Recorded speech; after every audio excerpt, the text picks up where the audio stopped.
रामपुर नाम के एक छोटे से गांव में मोहन नाम का एक गरीब लड़का रहता था। उसके परिवार में उसके साथ उसके बूढ़े माता पिता रहते थे।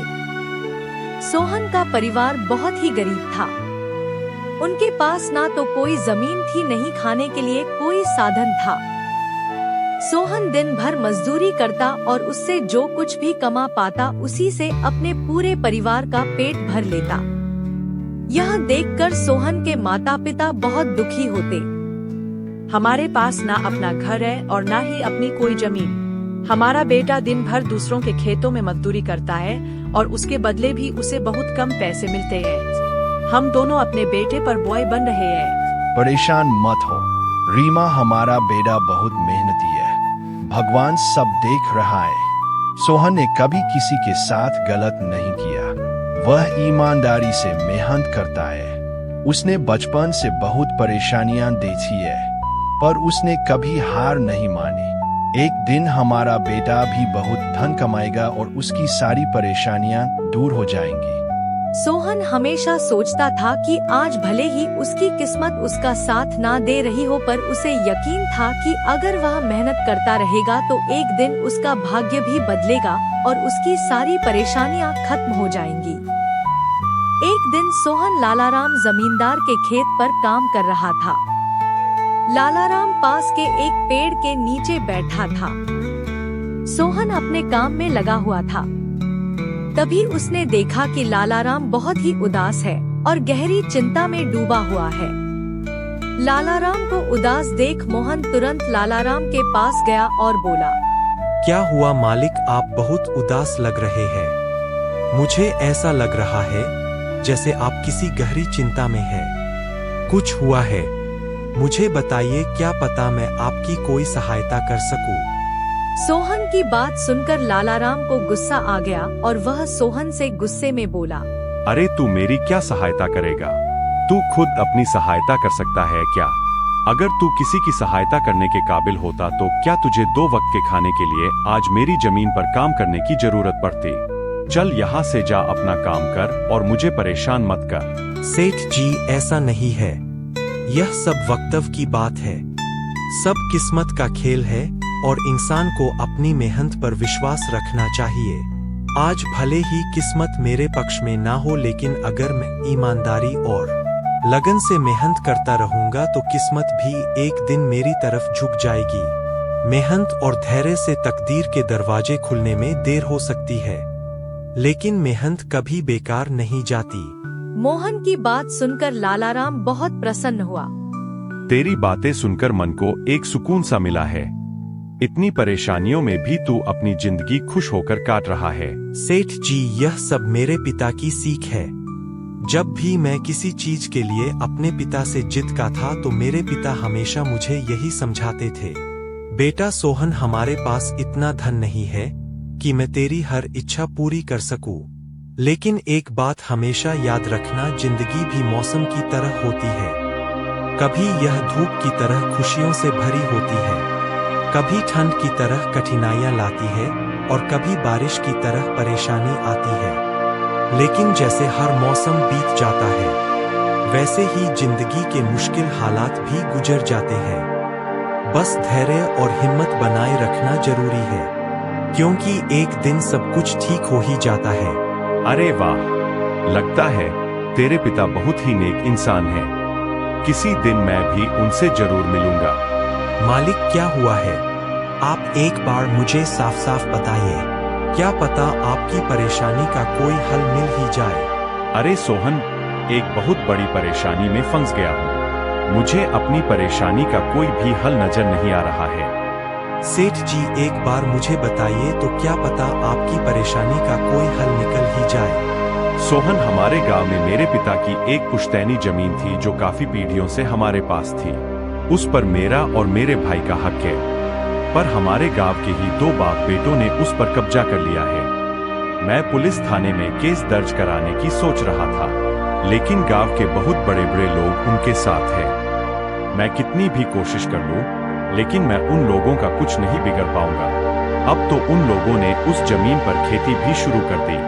मेरे पिता की पुश्तैनी जमीन मेरे हाथों से छीनी जा रही है। इसलिए मैं बहुत परेशान हूँ। मुझे समझ नहीं आ रहा अब क्या करूँ। आप सही कह रहे हैं सेठ जी। अगर आप कानून का सहारा लेकर भी अपनी जमीन को वापस लेने की कोशिश करेंगे तो भी आप उनका कुछ नहीं कर पाएंगे। हाँ सोहन, अब तू ही बता मैं अब क्या करूँ।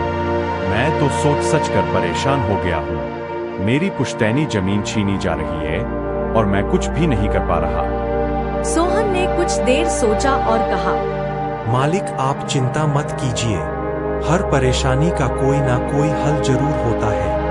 अगर आप चाहे तो एक तरीका है जिससे आप अपनी जमीन वापस पा सकते हैं। अगर ऐसा कोई तरीका है तो जल्दी बताओ सोहन, वह क्या तरीका है। सोहन ने लालाराम को अपनी सारी तरकीब पूरी तरह समझा दी। तरकीब सुनकर लालाराम मोहन से कहता है, अरे वाह सोहन, तू तो बहुत समझदार है। तूने तो बहुत अच्छी तरकीब बताई है। ऐसे तो मेरी जमीन मुझे जरूर मिल जाएगी। मैं तुझसे वादा करता हूँ, अगर तेरी यह योजना सफल हुई तो अपनी जमीन का एक हिस्सा तेरे नाम कर दूंगा। अरे मालिक आप ऐसा क्यों कह रहे हैं?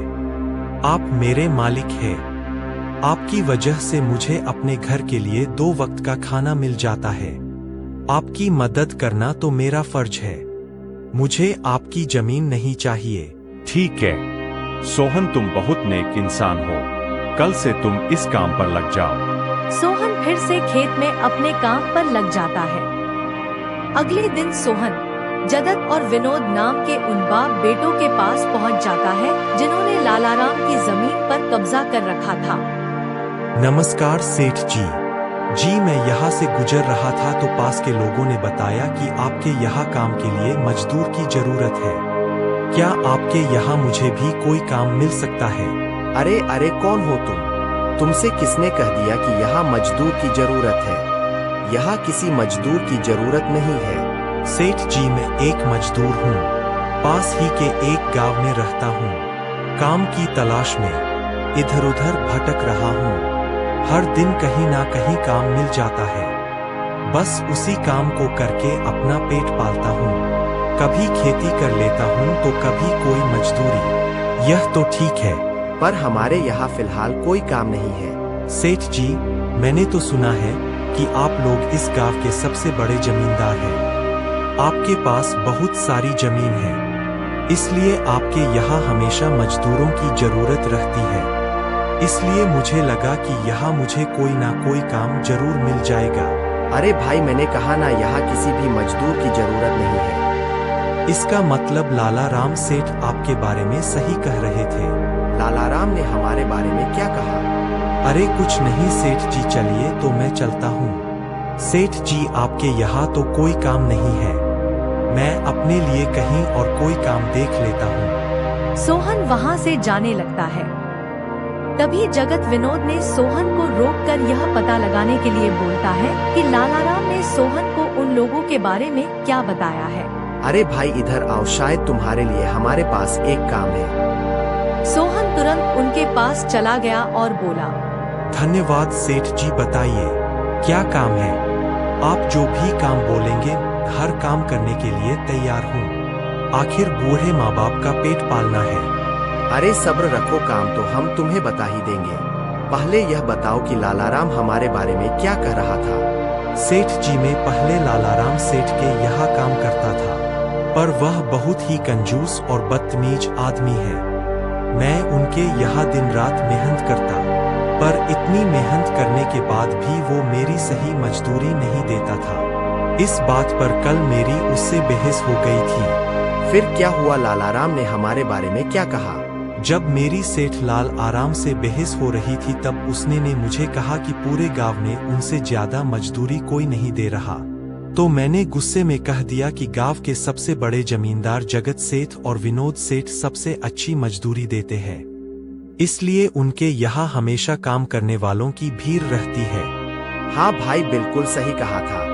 आखिर हम गांव के सबसे बड़े जमींदार हैं। हमारा फर्ज है कि जो भी मजदूर हमारे यहाँ काम करता है उसे उसकी मेहनत के हिसाब से सही मजदूरी मिले। वाह सेठ जी, आपने बहुत अच्छी बात कही। लालाराम सेठ कभी भी आपकी बराबरी नहीं कर सकता। वह तो शायद आपके जितना भी नहीं सोच सकता। जगत और विनोद सोहन की चापलूसी भरी बातों में आ जाते हैं और उसे अपने यहाँ काम पर रख लेते हैं। चलो अब काम की बात करते हैं। तुम एक अच्छे इंसान लगते हो। हमें अपने खेत पर काम करने के लिए तुम्हारे जैसे ही एक मजदूर की जरूरत है। कल से ही काम पर आ जाना। कुछ दिन ऐसे ही बीत गए। एक दिन जगत अपने बेटे विनोद से बोला, विनोद बेटा, यह सोहन तो बहुत मेहनती है। यह अकेले ही 4 लोगों का काम कर देता है। अच्छा हुआ कि हमने इसे रोक लिया। इसके जितना काम शायद ही कोई और करता होगा। यह पूरा दिन यहाँ काम पर अकेला लगा रहता है। कुछ दिन और बीत गए। एक शाम जगत और विनोद अपने खेतों का दौरा कर रहे थे। जब वे अपने खेत पर पहुंचे तो देखा कि सोहन इतने देर तक भी काम कर रहा था। सोहन भाई, अब तो रात होने वाली है। तुम इतनी देर तक काम क्यों कर रहे हो? अब घर जाओ और आराम कर लो। सेठ जी, हमारी किस्मत में आराम कहाँ है? घर पर बूढ़े माँ बाप है। काम नहीं करूँगा तो उनके लिए 2 वक्त का खाना कहाँ से जुटा पाऊंगा? घर पर बैठकर आराम करने से अच्छा है कि मैं काम करूँ। इस तरह मेरा मन भी लगा रहता है। तुम बहुत मेहनती हो सोहन, आज का काम यही छोड़ दो और घर जाकर आराम करो। नहीं सेठ जी, इसकी कोई जरूरत नहीं है। मैं काम करने में ही खुश हूँ। आप लोग जाइए, मैं ठीक हूँ। ठीक है सोहन, फिर हम जाते हैं। जब तुम्हारा मन करे काम खत्म करके अपने घर चले जाना, ठीक है? इसके बाद जगत और विनोद खेत को सोहन के भरोसे छोड़कर चले गए। अगली सुबह जब विनोद और जगत अपने खेत पर लौटे तो देखा कि वहाँ पुलिस खड़ी है। पुलिस को देखकर दोनों दौड़ते हुए आए और पूछा, क्या हुआ थानेदार साहब, आप यहाँ क्या कर रहे हैं? क्या यह जमीन तुम दोनों की है? हाँ थानेदार साहब, यह जमीन हमारी है। हमारे पास इसके कागजात भी है। फिर तो तुम दोनों को ले जाकर जेल में डालना ही पड़ेगा। यह क्या कह रहे हैं थानेदार साहब? हम कुछ समझे नहीं। आप क्या कहना चाह रहे हैं? थानेदार के कहते ही दोनों बाप बेटे जब पलट कर देखते हैं तो वहाँ उनकी जमीन में एक लाश दबी हुई थी जिसमें सिर्फ कंकाल बचा था। यह देखकर दोनों बाप बेटे डर जाते हैं। थानेदार साहब, यह किसकी लाश है और यह हमारे खेत में कहां से आ गई? अब बहाने मत बनाओ। पहले लोगों को मारो, फिर उन्हें अपनी जमीन में गाड़ दो, और अब कह रहे हो कि यह क्या है? नहीं थानेदार साहब, हमें नहीं पता कि यह सब क्या है। यह लाश यहाँ कैसे आई, हमें कुछ नहीं पता। अब झूठ मत बोलो। अगर फांसी नहीं हुई तो कम से कम तुम दोनों को उम्र कैद की सजा तो जरूर मिलेगी। फांसी और उम्र कैद की बात सुनकर दोनों बाप बेटे डर गए और थानेदार के सामने गिड़गिड़ाने लगे। थानेदार साहब, हम इस लाश के बारे में कुछ नहीं जानते। हमें नहीं पता यह लाश किसकी है और इसे यहाँ कौन गाड़ कर चला गया। इस मामले से बचने के लिए दोनों ने कुछ तरकीब सोचनी शुरू की। तभी सोहन वहाँ आ जाता है। अरे सेठ जी, यह पुलिस यहाँ क्यों आई है? क्या हुआ है? सोहन देखो, पता नहीं कहां से हमारी जमीन में यह कंकाल आ गया है। मालिक, यह कंकाल यहाँ कहाँ से आ गया? यह तो बहुत गंभीर बात है। हाँ सोहन, पता नहीं यह कंकाल यहाँ कहां से आया है और थानेदार साहब को लगता है कि इसे हमने यहाँ मारकर गाड़ा है। अब तू ही कोई उपाय सोच जिससे हम इस परेशानी से बच सके। तीनों को आपस में फुसफुसर करते देख थानेदार ने कहा, अब कोई तरकीब मत बनाओ। तुम दोनों बाप बेटों में से कोई एक तो जरूर जेल जाएगा। अब तुम ही तय करो जेल कौन जाएगा। थानेदार साहब, थोड़ा सा समय दीजिए, हम तय कर ले कि जेल कौन जाएगा। मैं बस 5 मिनट देता हूँ। जल्दी से फैसला करो कौन जाएगा जेल। सोहन, जगत और विनोद थोड़ी दूरी पर जाकर बात करने लगे। देखो मालिक, दोनों के फंसने से अच्छा है कि कोई एक फंसे। अब सोचिए कौन जाएगा। हम दोनों में से कोई भी जेल नहीं जाना चाहता। सोहन भाई, कोई उपाय सोचो जिससे हम दोनों इस मुसीबत से बच सके। मालिक, एक बात कहूँ, इस कंगाल को देखकर ऐसा लगता है कि इसे काफी महीने पहले जमीन में दबाया गया होगा। जद फांसी की बात सुनकर पहले ही डर गया था और सोहन की बात सुनते ही उसने फटाफट पूरी कहानी सोहन को बता दी। देखो सोहन भाई, सच कहूँ तो यह जमीन हमने कुछ महीने पहले ही लालाराम से हड़प ली थी। विनोद की बात सुनकर मोहन ऐसा दिखाने लगा जैसे उसे कुछ पता ही ना हो। क्या क्या कहा मालिक आपने? यह जमीन हड़पी थी? मुझे कुछ समझ नहीं आ रहा, जरा साफ साफ बताइए। जट ने जमीन हड़पने की पूरी कहानी सोहन को बताई। पूरी कहानी सुनने के बाद सोहन ने कहा, मालिक, मेरे पास एक तरकीब है जिससे सांप भी मर जाएगा और लाठी ही भी नहीं टूटेगी। जल्दी बताओ सोहन भाई, क्या तरकीब है? तरकीब बताने से पहले मुझे यह बताइए कि आप लोगों के लिए क्या ज्यादा जरूरी है। यह है जमीन या आप दोनों की जान? सोहन, इसमें पूछने वाली कौन सी बात है? हमारे लिए जमीन से ज्यादा हमारी जान प्यारी है। तो एक काम कीजिए मालिक, आप सबसे पहले जाकर थाने आर को बताइए कि यह जमीन सेठ लालाराम की है। आप उनसे बोलिए कि हमने तो कुछ महीने पहले ही यह जमीन बस काम करने के लिए उनसे ली थी, बाकी का काम मैं संभाल लूंगा। अरे सोहन, लेकिन इससे तो हमारी जमीन हमसे छीन जाएगी, फिर क्या होगा? नहीं मालिक, शायद आप मेरी तरकीब समझ नहीं पाए। जब आप थानेदार को बताएंगे कि यह जमीन सेठ लालाराम की है, तो पुलिस किसे गिरफ्तार करेगी? सेठ लालाराम को। और जब लालाराम जेल चला जाएगा तब आप लोग फिर से जमीन पर कब्जा कर सकते हैं। इससे आप लोग भी जेल जाने से बच जाओगे और जमीन भी आपके ही के पास रहेगी। सोहन की तरकीब सुनकर दोनों बाप बेटे दंग रह गए। वाह सोहन भाई, तुम तो बहुत होशियार हो। आज तक तुमने हमें अपने काम से खुश किया था, अब तुम्हारी बुद्धि हमारी जान भी बचाएगी। इसके बाद तीनों थानेदार के पास गए और मोहन ने जो कुछ कहा था वही बात दोनों बाप बेटे थानेदार से कहने लगे। थानेदार साहब, यह जमीन हमारी नहीं है। हमने कुछ महीने पहले ही काम करने के लिए यह खेत लालाराम सेठ से लिया था। वह जब खुद फंस गए हो तो अब किसी और को फंसाकर अपनी जान बचाना चाहते हो ना? साहब, अगर आपको हमारी बात पर यकीन नहीं हो रहा तो आप सोहन से पूछ लीजिए। वह हमारे साथ बस कुछ दिनों से ही काम कर रहा है। इससे पहले वह सेठ लालाराम के यहाँ काम करता था। बोलो सोहन, यह जमीन किसकी है? थानेदार साहब, यह जमीन सेठ लालाराम की है। जगत सेठ और विनोद सेठ ने तो बस कुछ समय से इस जमीन पर खेती कराना शुरू किया है। सोहन की बात सुनकर थानेदार ने सोहन से कहा, सेठ लालाराम को बुलाने के लिए कहो। सोहन, तुम एक काम करो, जाओ और सेठ लालाराम को बुलाकर लेकर आओ। सोहन तुरंत जाकर सेठ लालाराम को बुला लेता है, परंतु लालाराम अपने साथ गांव के सरपंच को भी अपने साथ ले आता है। यहाँ क्या हो रहा है? यहाँ इतने लोग क्यों जमा है? देखिए सरपंच जी, इन दोनों की जमीन से एक कंकाल निकला है और अब यह लोग कह रहे हैं कि यह जमीन इनकी नहीं है बल्कि सेठ लालाराम की है। थानेदार ने सरपंच जी को पूरी कहानी सुना दी।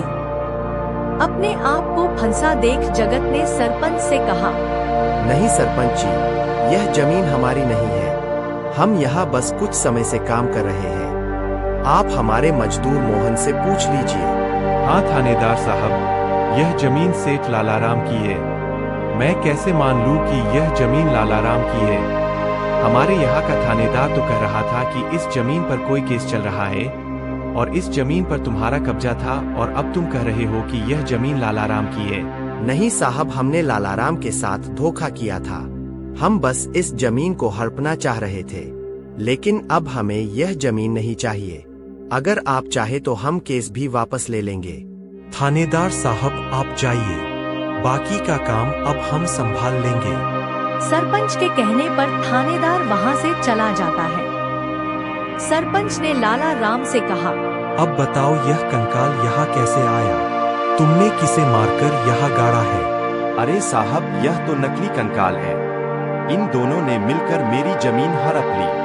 मैंने और मोहन ने मिलकर यह तरकीब सोची थी ताकि इन दोनों से सच निकलवा सके।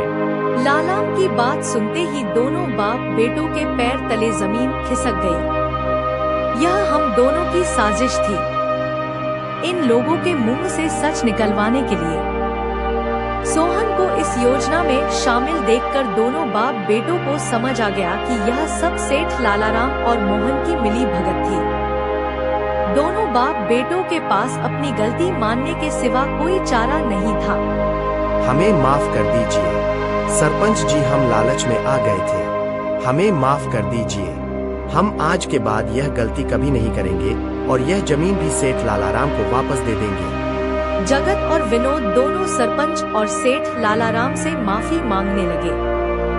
दोनों को इतना गिड़गिड़ा देख लालाराम ने उन्हें माफ कर दिया। सरपंच ने भी उन्हें जेल नहीं भेजा और सेठ लालाराम ने अपना केस वापस ले लिया। लालाराम के केस वापस लेने के बाद सरपंच जी भी वहां से चले जाते हैं। धन्यवाद सेठ लालाराम जी, आपने हमें माफ कर दिया। आज के बाद हम ऐसी गलती कभी नहीं करेंगे। ठीक है जगत, कोई बात नहीं, मैंने तुम्हें माफ किया। बस याद रखना कि एक जमीन के टुकड़े के लिए तुम अपनों के साथ कभी गलत नहीं करना। बुरे समय में तुम्हारे अपने ही तुम्हारे साथ खड़े होंगे। जमीन का क्या है, कभी मेरी तो कभी तुम्हारी। आखिर में सेठ लालाराम ने सोहन को जमीन का एक हिस्सा दे दिया और उसे जमीन का मालिक बना दिया। सोहन, जैसा कि मैंने वादा किया था, जिस जमीन पर तुम काम कर रहे थे, आज से वह जमीन तुम्हारी है और अब तुम उसके मालिक हो। नहीं मालिक, इसकी कोई जरूरत नहीं है। याद करो सोहन, तुमने मुझसे क्या कहा था, बस मेहनत करते रहो, एक दिन तकदीर का दरवाजा जरूर खुलेगा। तो समझो तुम्हारी तकदीर का दरवाजा खुल चुका है और अब तुम भी जमीन के मालिक हो। अब से तुम्हें किसी और के यहाँ काम करने की जरूरत नहीं पड़ेगी। इस तरह मोहन ने अपनी मेहनत और बुद्धि से सेठ लालाराम को उसकी जमीन वापस दिलाई और दोनों ठगी करने वाले बाप बेटों को भी सबक सिखाया। इस तरह मोहन ने अपनी मेहनत और चतुराई की मदद से अपनी फूटी किस्मत बदल दी और अब वह भी एक बड़ी जमीन का मालिक बन गया था।